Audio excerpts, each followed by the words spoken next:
I want to know what you guys thought of this because before we get into the good stuff, Quentin Tarantino said something very interesting that kind of sums up Joker 2. So, spoiler for those of you who haven't seen it, but probably doing you a favor here. Quentin I'm Tarantino, screaming now, so it's okay.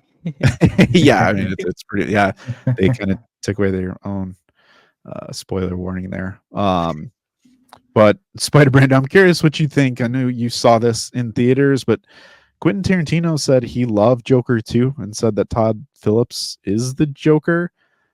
Basically, in quote, I know it's a family show, but quote, he's saying F you to the movie audience. He's saying F you to Hollywood.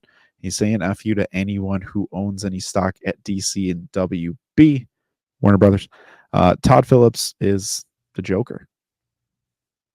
Your reaction to that quote, Spider Brando? I loved it. As soon as this is the perspective that I was introduced to after I saw the movie that made me appreciate it a little bit more and kind of like be like, oh wow, like I was one of the people that went into it expecting a different type of Joker after the first one, but realizing that we weren't getting that crime boss type Joker and putting this into perspective, it's pretty cool because you can make that relation between and a Harley or Lady Gaga playing the audience role.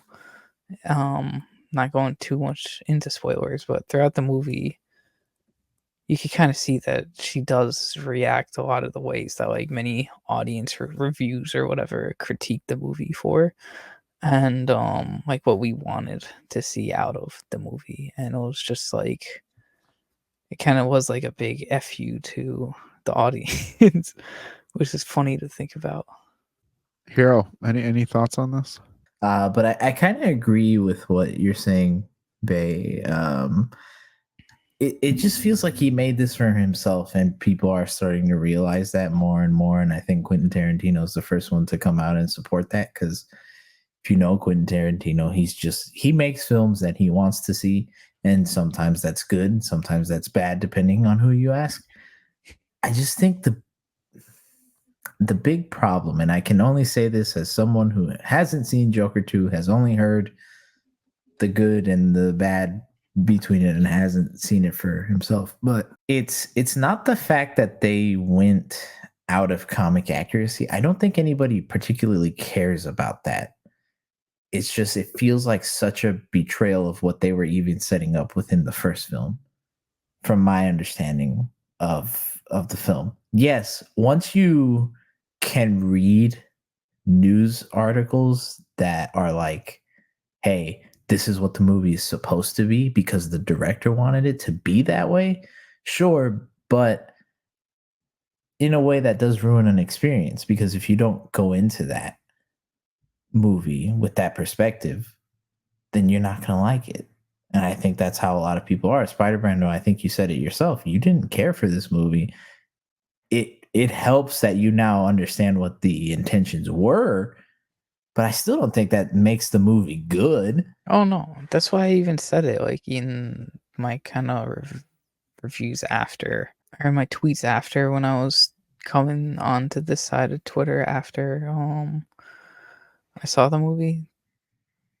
I still stuck with that. It was just like its big problem was that it couldn't convey this message properly or like the themes properly to make people enjoy it.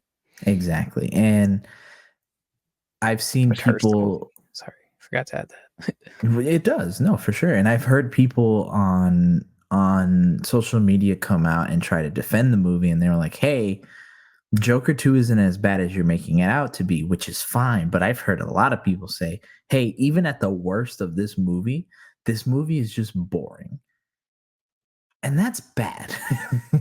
If I go into a movie and it's just boring, and that's at what it is at its worst, then what am I getting out of it?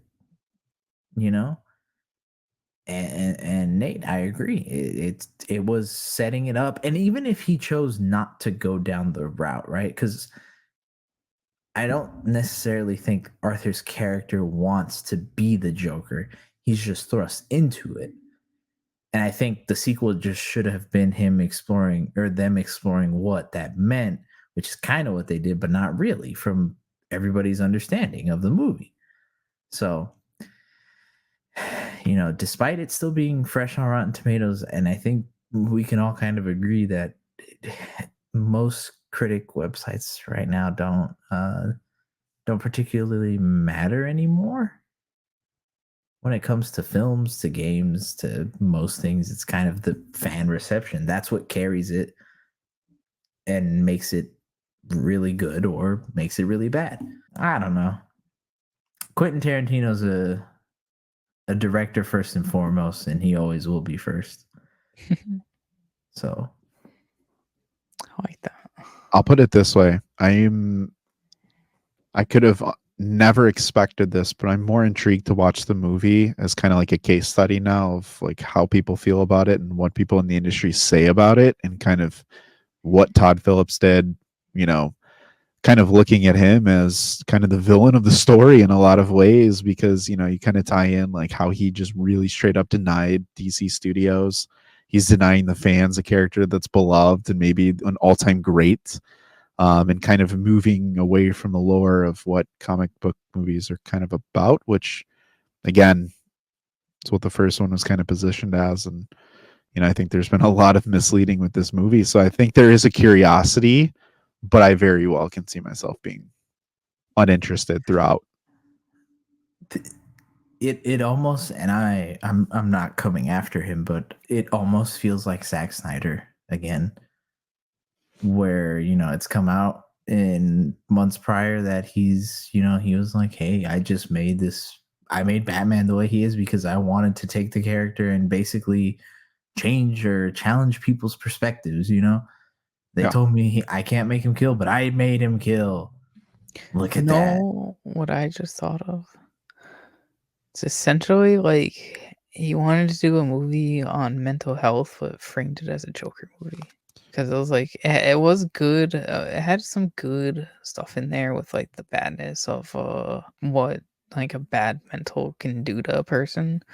But like you guys just said, it ripped out a lot of Joker elements that should have been there. Yeah. Well, yeah. Todd Phillips, you got more time on the Point 3 podcast than I expected you to get, bud. Good for you. Yeah. We talked more about the comment than we did about the movie. Oh, that's great. Yeah. That's I mean, but if people are interested, you can now see it on digital, so don't worry. Yeah, I'm not paying for it still, but just pirate the hell out of it. Just kidding.